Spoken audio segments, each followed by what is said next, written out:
So this is a cautionary tale for those partners tempted to reach into the spam jar. Not the cookie jar, as it were, the spam jar. Trying to make a quick buck by exploiting the niche ATM's ranking power and paying a horrible price. In this case, this partner lost all of his 147 websites to the ever so unforgiving judge, jury, and executioner named Google. Look at first glance, everything looks perfectly fine with his sites. He's focusing on the educational market, lead generation in the educational market. If you look at some of his sites, he's doing everything perfectly right. He has an article, he has a very apropos banner, there's a navigation bar. He went out of his way to get this cute little icon with this academic hat. There's an original article, there's news, there's more news, there are search results. Here's some monetization boxes, University of Phoenix, that's how this site makes money. So far so good. There's a YouTube video, there's a comment box, everything as it should be. A perfectly fine niche ATM's style site.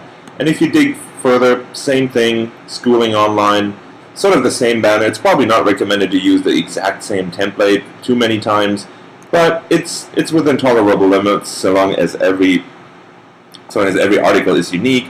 I mean, there are very, very few WordPress templates compared to all the WordPress sites out there, so it's nothing bad to use the same theme or template many times, so long as the content is different and there's substance to it.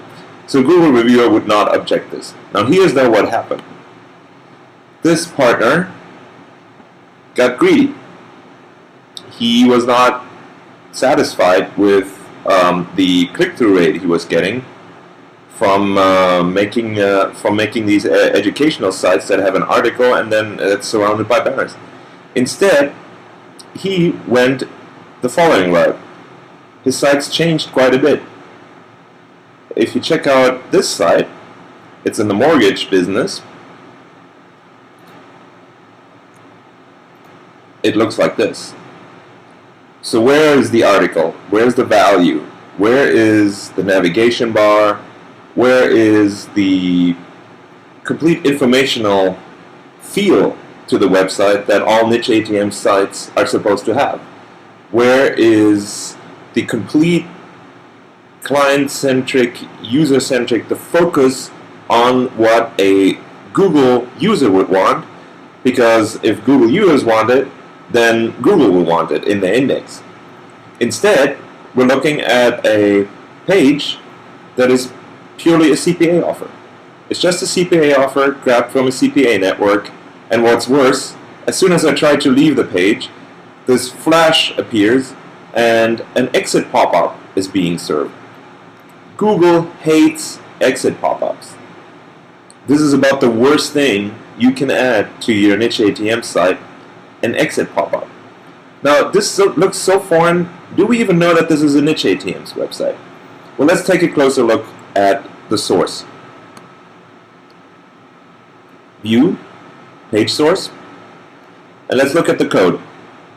And to those who are a little more technical, they can immediately recognize that this is a proper niche ATM's website. So this website was built with niche ATMs. Now here's the part that becomes interesting. Advertisement decode. This portion contains the advertisement that this user, this partner, placed here in form of this CPA offer. This code here contains all of the stuff here. Compare mortgage rates. Now, going back into the code, we do allow that partners use a encoded advertising block. That's not an issue. That is perfectly legal and within the bounds of what the niche ATM site building partnership is about. And he's using it again, fair enough. But here is where it gets interesting. Suddenly there's a bunch of links here, and these look like the links he has on his other niche ATM sites. These links are links to the privacy policy, links to mortgage quotes, links to rates, terms of service. But in the actual plain view, the part that it would be seen by a Google reviewer, this is not visible. There are no links. Links would be good. Links are a sign of a useful website, of a website that's created with the Google user in mind. Alright, let's scroll down further. Here's where it gets really interesting. Here is the YouTube video. The YouTube video that we recommend you place on every Niche ATM's website. However, again, if you look at the site, it's nowhere to be seen. Where's the YouTube's video? So this user is obviously cloaking. Cloaking is the practice of serving one version of a page to a user, a human, and to serve another version of a page to the Googlebot, with the intent to deceive Google into thinking that this is a content site, but in actuality you want the end user, once he has found his way onto that page, you want that end user to see only the offer. Because if you only show the offer, you're most likely to convert the offer the most. In other words, a page of this style is very likely to convert into more mortgage leads for this partner. That's why we say he's gotten greedy. However, it comes at a horrible price because cloaking gets discovered, and in this case he got discovered big time. If you scroll down a little further in this code, you see all the news results that are typical for a Niche ATM site. Where are they to be seen here? They're not anywhere. To a human reviewer, not visible. Oh wait, there's an article. Oh wait, there's all kinds of search results. There's all the stuff that makes a Niche ATM's website rank well, except it is not visible to the human eye. It's only visible to the Google bot.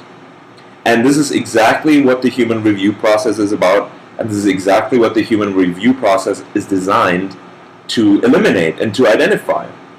It is about finding websites that serve one picture of the world to users, the one that's best for the marketer, and another picture of the world to the Googlebot. So the Googlebot thinks, oh, this is a rich content site that my end users will be interested in for their research. Google has no interest in making you rich. They have an interest in making their users happy. And rich content sites that allow users to dig deep into information are the types of sites that make Google popular. They give preference to them. They do not rank pages that only have a compare mortgage rates offer on them. Now here, compare this to all the other sites this partner has created. This is one of the properly created educational site. Okay, here's another properly created educational site. However, here is another mortgage site under a different domain that has the exact same problem. To the end user, this appears like there's nothing to do on this site, there's no information, there's nothing to do except submit a mortgage quote inquiry. So where did all this information go that I just showed you? All this information that we obviously saw in the source code, but it's not visible to the human eye. Well, the trick is actually quite simple. You grab the scroll bar and you scroll down. So what this partner has done, he has hidden all the guts, all the good stuff, all the stuff that makes a Niche ATM site work. He has hidden all that stuff below the fold. That's of course an old marketer trick. That's fine so long as you're paying for the traffic. But if you're depending on somebody like Google to send you traffic because they think your website looks like this only, your website only looks like an article, has other topics of interest, has a video, has news. So long as Google thinks that, they will give you high rankings, and that's why Niche ATM's websites work.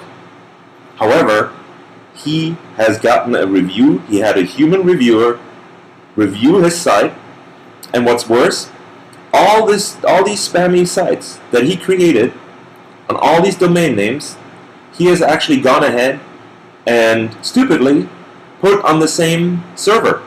So if you do a search in Bing for the server IP, you see all his sites lined up neatly, sitting ducks, ready for Google to shoot. So what Google did, once it discovered this incongruency between the mortgage page and the content that Google thought was in that site, it sent human reviewers there. It investigated the IP address. It investigated that there are 124 or so websites at least on that one IP, and guess what Google did? They nuked them all. They removed them from the search results. They're not completely removed from the index, but they are in the sandbox, in a space where, yes, Google knows about your site, yes, it has each and every page indexed, but no, they will not appear in the search engine results pages. That's where you want to be. So you might as well be invisible. You might as well be delisted. So that's what happens when you get caught with your hand in the spam jar. Don't do it, partners. Don't do it. Build your sites the straight way. Make sure that a human reviewer will appreciate your site as a content site, and don't be this guy who got 147 websites thrown out of Google's index and destroyed his business doing these greedy, short-sighted, short-term thinking mistakes. Don't do it. Thank you.